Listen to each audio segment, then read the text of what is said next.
Je suis étudiant au doctorat à l'Université Laval sous la supervision d'Alexis Achin. Puis je m'intéresse en fait dans la thématique de migration assistée à comprendre les habitats, l'adéquation des habitats. Puis on essaye de s'attaquer à ces problèmes-là, d'identifier des habitats adéquats avec des différentes approches et d'essayer d'améliorer pour aller au-delà des climate envelopes, des enveloppes climatiques que parfois ne sont pas capables de représenter toutes les limitations qu'on observe pour l'établissement des essences forestières dans ces contextes-là. Donc, OK. Donc, je disais que euh, dans ces contextes de changements globaux, de changements climatiques, on va souvent chercher des mesures d'adaptation, des stratégies d'adaptation pour aider les arbres à suivre le rythme de changement. Et puis, on a commencé ça fait quelques années en utilisant des stratégies soit d'aller sur le terrain, d'établir des dispositifs pour tester différentes essences dans différents endroits, comment ça pourrait marcher. Mais on peut utiliser aussi une stratégie de modélisation de, de la répartition spatiale, la modélisation de la distribution spatiale des essences forestières pour comprendre soit quelle peut être la réponse de ces essences-là dans des conditions abiotiques et biotiques et climatiques, on dirait, futures. Et, et donc, mais il y a cette application-là de la migration qui va utiliser ces modèles de distribution spatiale. Mais on peut appliquer cette connaissance-là d'essayer de comprendre quelles sont les contraintes pour les essences dans différents endroits, aussi pour la restauration et d'autres stratégies d'adaptation. Donc,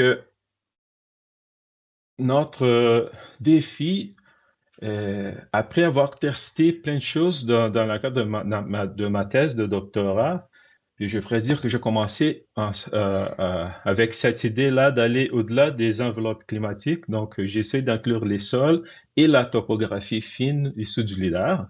Puis, on a réussi, à ce moment-là, c'était le premier chapitre, à développer un type de modélisation, c'était pour l'érable à sucre, beaucoup plus, on dirait, précis, mais aussi on a été capable d'utiliser la puissance du LIDAR pour avoir cette information-là à l'échelle du peuplement. Par contre, on sait que quand on sait donc dans le but d'identifier où est-ce qu'on peut aller faire de la migration assistée ou de trouver des habitats adéquats pour planter des essences forestières, il va y avoir d'autres essences là-bas. Et ces essences-là, elles sont déjà incluses dans un contexte phytosociologique, dans un contexte de perturbation, dans un contexte historique de peuplement. Puis on aimerait donc aller inclure peut-être les interactions biotiques d'une façon ici indirecte et aussi l'effet de tout ce qui s'y passe autour de ces arbres-là en utilisant la structure de la forêt issue du lidar. Donc ici, on teste vraiment si on peut utiliser cette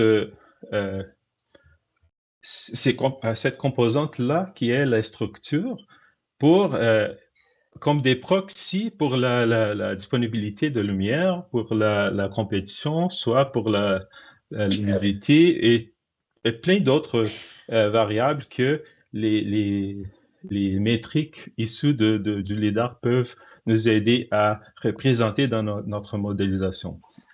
Donc, euh, on sait qu'il va y avoir certaines contraintes qui vont influencer plus l'établissement, l'occurrence ou la présence-absence de certaines essences qui sont plus globaux, tandis qu'on a certains filtres qui sont plus locaux. Donc, quand on parle de la structure, on parle de quelque chose qui représente en même temps euh, ces filtres globaux parce que la structure est-elle une réponse déjà à la précipitation, à la température, à des questions de ressources qui sont plus à grosse échelle, mais ça peut nous aider aussi à représenter ces filtres-là qui sont plus spécifiques liés à des perturbations, liées à la composition, à comment les essences interagissent à les différents estrates de nos forêts. Donc, notre question ici, c'est est-ce qu'on peut améliorer nos modèles de disposition spatiale avec des mesures de cette structure-là de la forêt en utilisant la structure que le LIDAR nous donne? Puis pour faire ça, on a utilisé comme variable réponse la présence-absence des essences forestières pour mesurer l'adéquation des habitats, puis la disponibilité de sites, en fait, pour cartographier ces sites-là à l'échelle du paysage. On a fait ça on a utilisé un rectangle à la limite nordique, ce qu'on appelle la limite nordique de la forêt tempérée, et en fait, à l'écotone, entre la forêt tempérée et boréale. Puis, on a utilisé pour avoir notre vérité terrain de la présence-absence des essences en raster produit par le ministère des Forêts du Québec, qui nous donne en fait l'abondance, la présence-absence. À partir de l'abondance qu'on a pu calculer la présence-absence pour les essences. Puis, on a établi une grille systématique et après cette grille-là, on a travaillé avec elle dans cette région centrale du Québec, à peu près au 47e degré de latitude. On a utilisé des stratégies de de blocage spatial, en fait, pour réduire les placettes, laisser seulement les placettes dans ces carrés-là qui ont fait à 13 km de base par 65 km de long. Donc, on a utilisé les 3571 placettes après avoir contrôlé la dépendance spatiale. Puis, pour notre modélisation aussi, on a utilisé les données de climat, de sol, des topographiques. C'est déjà ce qu'on utilisait avant pour faire la modélisation. Et notre approche, elle se base dans le Area Based Approach en utilisant les packages LIDAR et LASA. Puis, c'est juste une précision importante ici d'expliquer qu'on fait cette étude-là à l'échelle de la placette et des pixels de raster de 20 par 20 mètres. Donc, c'est-à-dire qu'on ne modélise pas les espèces individuellement. On a appliqué, on a fait en fait la modélisation en utilisant des modèles de classification Random Forest pour ces 7 essences-là. Et on a comparé les modèles abiotiques, c'est-à-dire climat, sol, topographie, contre les modèles qui intègrent la structure de LIDAR, c'est-à-dire toutes les métriques de structure qu'on a pu dériver et qui, par la suite, je vous montre quelles étaient les plus importantes. On a évalué ça en utilisant une validation croisée à partir de l'air, des airs sur la courbe pour chaque essence, pour chaque modèle. Donc, comme résultat, ce qu'on a pu trouver de général, c'est que inclure pardon.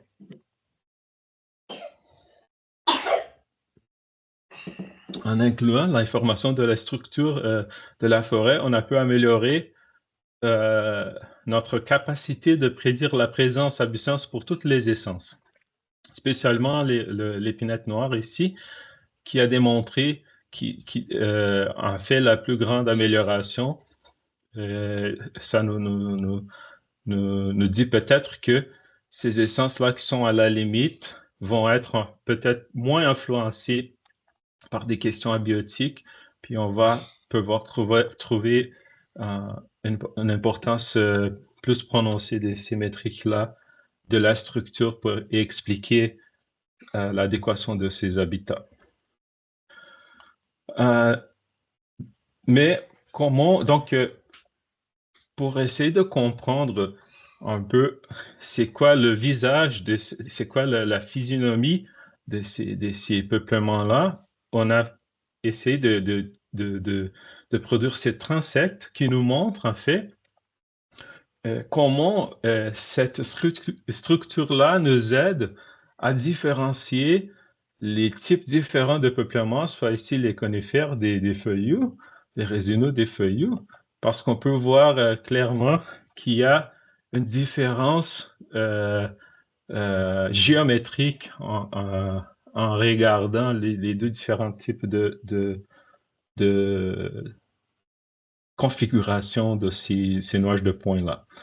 Donc, pour les feuillus, on voit, ce qu'on a observé, c'est que on voit beaucoup plus la hauteur qui représente la complexité de la canopée, mais la hauteur aussi.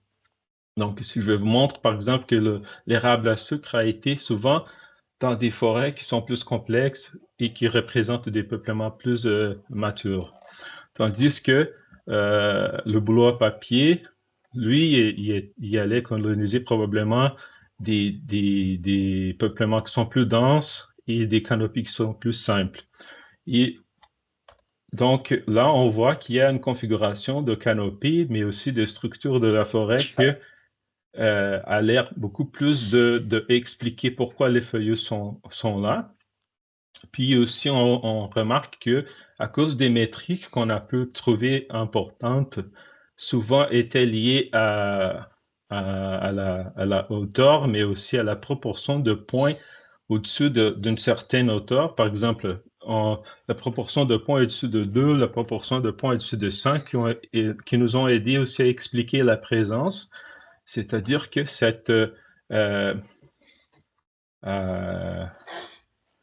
quantité-là de points, cette densité de points est aussi importante pour expliquer que la complexité aide à différencier les habitats qui sont occupés par des différentes essences, dans ces cas-ci pour les feuillus. Dans le cas des résineux, on voit que c'est souvent beaucoup plus dans des situations de terrain plus plat. La hauteur moyenne, elle est moins prononcée, donc ici 19 mètres en général pour notre transect exemple, mais juste pour dire que on voit un patron géométrique complètement différent, puis aussi les métriques utilisées. Par exemple, quand on voit ici le Rumpel Index qui représente un peu autant que cette canopée-là est hétérogène, nous aide à montrer que l'épinette noire est là. Donc, c'est cette complexité-là qu'on voit différemment des formes plus douces. Pour les feuillus, les canopées sont plus pointues dans le cas des peuplements qui ont la présence des essences plus résineuses. Donc, en conclusion, on peut conclure que les métriques, en incluant ces métriques-là, on a pu améliorer nos modèles. Puis ça peut nous aider à identifier quelles sont les caractéristiques de structure qui vont peut-être favoriser l'établissement de certaines essences. Donc, dans un contexte où on veut on veut appliquer la migration assistée, au-delà d'identifier la niche fondamentale à partir des éléments abiotiques, des facteurs abiotiques, on peut, en utilisant ces modèles-là, on peut essayer d'identifier quelle est la structure, quel est le type de structure, puis d'offrir aux forestiers la possibilité de proposer des prescriptions de type de sylviculture qui vont créer ces structures-là.